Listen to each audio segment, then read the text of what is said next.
بسم الله الرحمن الرحيم.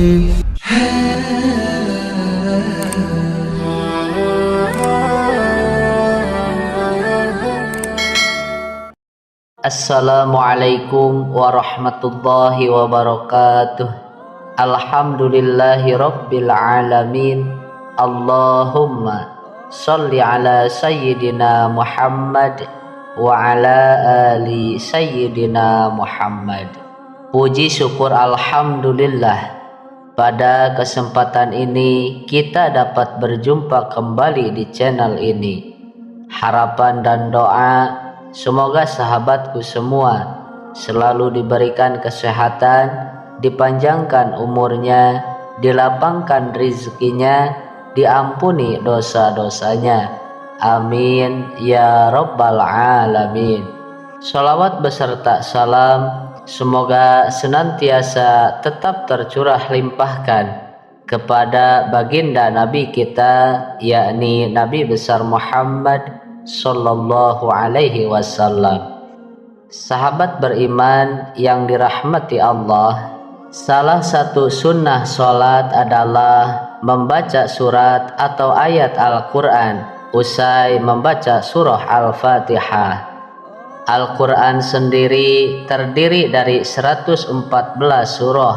Jadi kita semuanya memiliki pilihan surat atau ayat yang melimpah untuk dibaca setelah membaca surah Al-Fatihah. Dan semua surah maupun ayat dalam Al-Quran boleh dibaca, mulai dari surah-surah pendek seperti yang ada pada Juz 30. Ada pula yang gemar membaca potongan-potongan ayat dalam surah-surah yang panjang.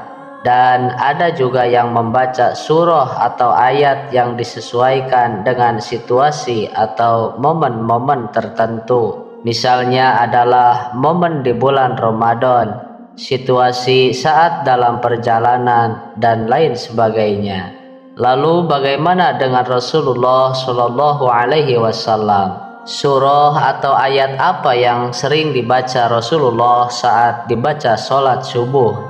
Dari Qutbah bin Malik, beliau pernah berkata, ia pernah sholat subuh bersama Nabi Shallallahu Alaihi Wasallam. Beliau pada rakaat pertama membaca surah Qaf ayat 10.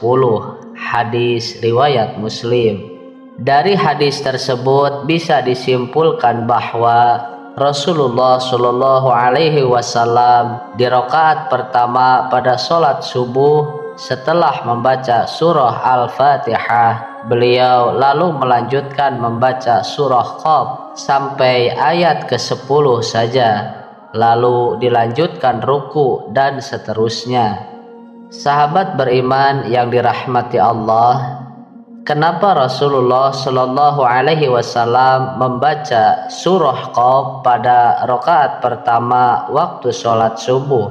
Apa keutamaannya? Isi surah Qaf ini intinya adalah untuk memperingatkan manusia tentang kejadian mereka dan mengingatkan tentang nikmat-nikmat yang diberikan kepada manusia.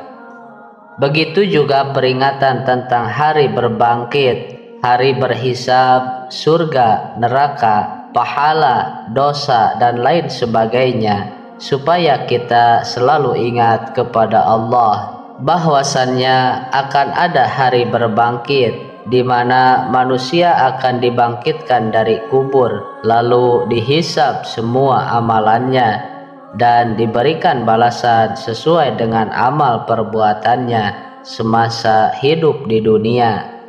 Bagi yang banyak amal baiknya akan diberikan ganjaran masuk surga, dan bagi yang banyak amal buruknya akan dimasukkan ke neraka dengan segala siksaannya. Nauzubillahi min dzalik. Lalu pada rakaat kedua, apa yang dibaca Rasulullah Shallallahu Alaihi Wasallam? Dari Amr bin Haris berkata, aku mendengar Nabi Shallallahu Alaihi Wasallam pada sholat subuh membaca surah At-Takwir. Hadis riwayat An-Nasai. Dalam Quran surah At-Takwir ini juga berbicara peringatan kepada manusia tentang hari kiamat. Seolah-olah surah ini ingin menyampaikan pesan kepada manusia bahwasannya keadaan semesta alam ketika kiamat datang akan hancur. Terjadi kegoncangan di mana-mana, matahari akan digulung sehingga semesta gelap gulita, dan manusia tidak akan dapat mengelak dari pengadilan Allah tentang amal perbuatan yang dikerjakan semasa hidup di dunia. Lalu apa keutamaan membaca surah At-Takwir pada rakaat kedua sholat subuh?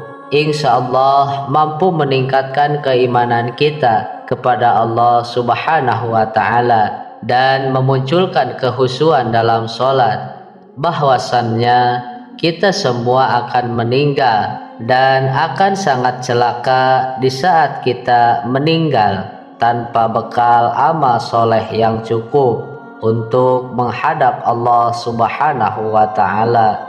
Sahabat beriman yang dirahmati Allah, untuk itu disarankan untuk kita semua, bacalah doa surah ini saat mengerjakan sholat subuh dan pahami maknanya dengan baik. Insya Allah kita akan menjadi manusia yang senantiasa ingat kepada Allah Subhanahu wa Ta'ala, selalu bersyukur dan sangat takut untuk melakukan perbuatan dosa. Dan mari kita semua berdoa kepada Allah Subhanahu wa Ta'ala, semoga kita semua selalu dijaga iman dan Islam kita oleh Allah Subhanahu wa Ta'ala, selalu menjalankan perintah-perintahnya dan menjauhi larangannya. Amin ya Rabbal Alamin.